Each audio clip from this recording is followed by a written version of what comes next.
I want to tell you a quick story of a Tigers game I went to one time. I went up to the ticket office to buy tickets to the game, baseball game. I love baseball. I love being there, and I got like $10 in my pocket for my ticket. So I'm thinking like, oh, I'll sit in the outfield or way back in the bleachers or something.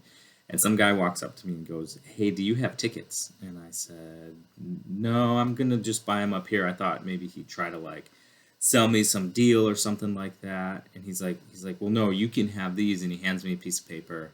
I was like, "Oh, I was planning on buying tickets here." And he goes, "No, you can just have these. I don't need them anymore." And then he handed me a piece of paper and walked away. And so I look at it, and it's like one of those tickets you print out online. So it's like, well, I'll try it. And I go to the ticket window, and they scan it, and it works. And I get in and I look at my seats, and these seats are right behind home plate, 6 rows up, right on the aisle. Like the most amazing seats in a baseball park. I don't know if you've been to a baseball game, but typically, like you can sit in the outfield for $10, and these seats are like over $100. And it was just the most amazing experience. I felt so close to the action.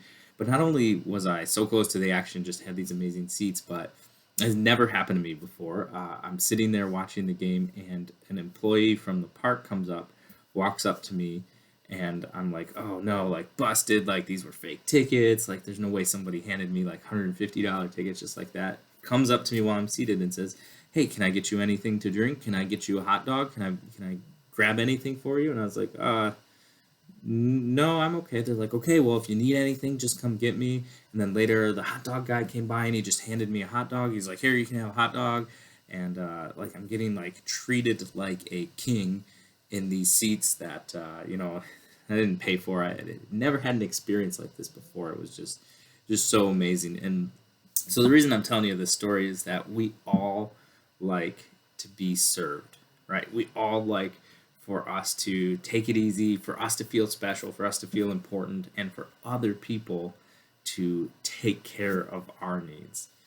But we're in our spiritual discipline series right now. We're talking about serving, and I'm going to challenge you guys to I'm going to challenge you guys to be serving other people.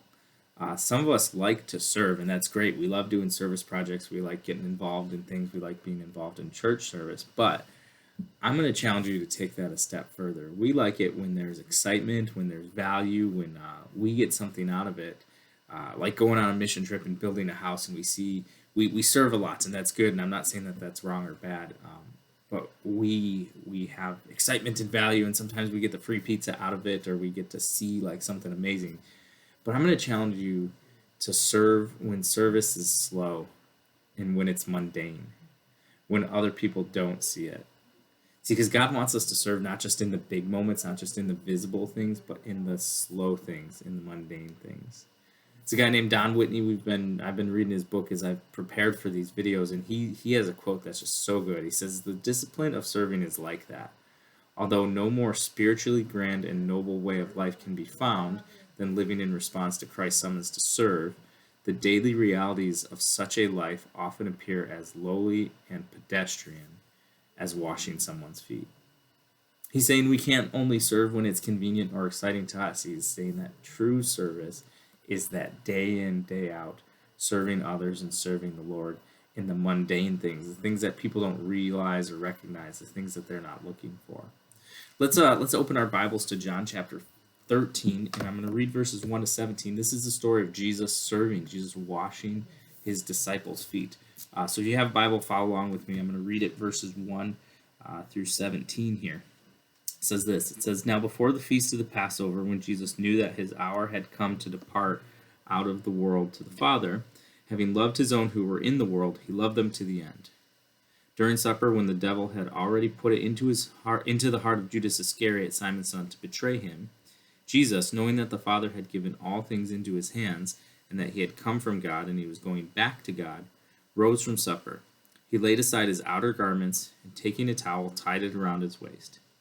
Then he poured water into a basin and began to wash the disciples' feet and to wipe them with a towel that was wrapped around him. He came to Simon Peter, who said to him, 'Lord, do you wash my feet?' Jesus answered him, 'What I am doing you do not understand now, but afterward you will understand.' Peter said to him, 'You shall never wash my feet.' Jesus answered him, 'If I do not wash you, you have no share with me.' Simon Peter said to him, Lord, not my feet only, but also my hands and my head." Jesus said to him, "The one who has bathed does not need to wash except for his feet, but is completely clean. And you are clean, but not every one of you."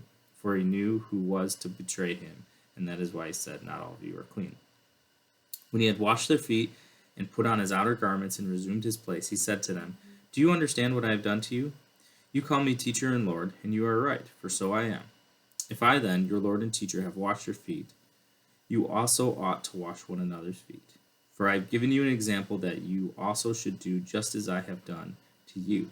Truly, truly, I say to you, a servant is not greater than his master, nor a messenger greater than the one who sent him. If you know these things, blessed are you if you do them." So Jesus washes the disciples' feet, right? And this wasn't just like a normal thing that anyone would just do, like, "Oh yeah, it's my turn. It's my turn to clean the dishes, my turn to clean the people's feet." No, this was like the lowest of the low job. This is what only servants would do, is wash feet, because at that time, they didn't have regular shoes. They had sandals, and they had animals all over the place, and animals poop on the ground, and you walk through their poop, and so when you get home, your servant comes and washes your feet. But Jesus does that. He washes their feet, and then he asks them if they understand. Do you understand what I've just done? See, Jesus wanted his disciples then and us today to know that following God is a life of humility and service. It's not a position of wealth and domination, of power and prestige. But then Jesus tells us that we're blessed if we do these things, not just if we know them. He doesn't say, "Blessed are those who know these things." He said, "Blessed are those who do likewise." So we are called to serve him with every part of our life and for our full lives. There's no place for what Don Whitney calls spiritual unemployment. The idea that we don't really have a way that we're serving right now. We're just kind of reading our Bibles and going to church. There's no spiritual unemployment, or another term he uses is spiritual retirement. Like, "Oh, well, I've done a lot of service in my life, so now I can just relax and receive." No, we are called to always be serving. So a quick diagnostic here, a quick thing that you can do to think through yourself if you're serving or how you're serving. I'm going to ask you this question. First, when's the last time you did something that you didn't like simply for the enjoyment of another? Or when's the last time you did something that you really don't like doing to help someone else out? Another question you can ask yourself, are you only motivated to help out when there's something you get in return? This might be at home. You're only allowed, or you only feel like you're going to help out when you get an allowance at the end of it. Or you only go serve at the service project when there's pizza involved. Something like that. Last question, can you work hard to make others look good even when you don't get the credit? See, a servant's heart doesn't care if they get the credit. They don't care if they work really hard and they make someone else look good, or it advances the position of someone else. They serve because God told them to. So my challenge for you this week is to practice the spiritual discipline of serving. Serve someone else this week. And I'm going to challenge you to serve them without anyone else knowing about it. You might have to get a little creative with this. How can you serve the people around you? This could be your family or your friends. It could even be the church or something else. But do it in a way that nobody else knows it, that you're not getting credit or attention, but you're serving because it's an act of worship to God and a spiritual discipline. This could be cleaning something. This could be encouraging someone, maybe writing encouraging anonymous notes to people. It could be taking care of someone else's responsibilities, like a sibling. If it's their turn to do the chore, it's their turn to cut the lawn, and then they realize that, oh, look, the lawn's already been cut. And you're not like, oh, it was me. I did it. I'm the one who cut the lawn for you. You might have to be creative to make that happen. You can wake up in the middle of the night and do the dishes or something while your parents aren't watching. I don't know. Whatever you got to do. But my challenge to you is to serve this week in a way that other people won't notice it, and that the credit is not about, or the service is not about the credit that you get, but it's because we are called to do what Jesus asked us to do when he humbled himself and said, I'm not too good to do the lowest job. Even though Jesus was God himself, he said, I'm not too good to do that. I can serve others. And then he told us, you know what, go and do likewise. So that's my challenge for you this week. Praying for you guys. Hope you guys have a good week, and hopefully I'll see you soon.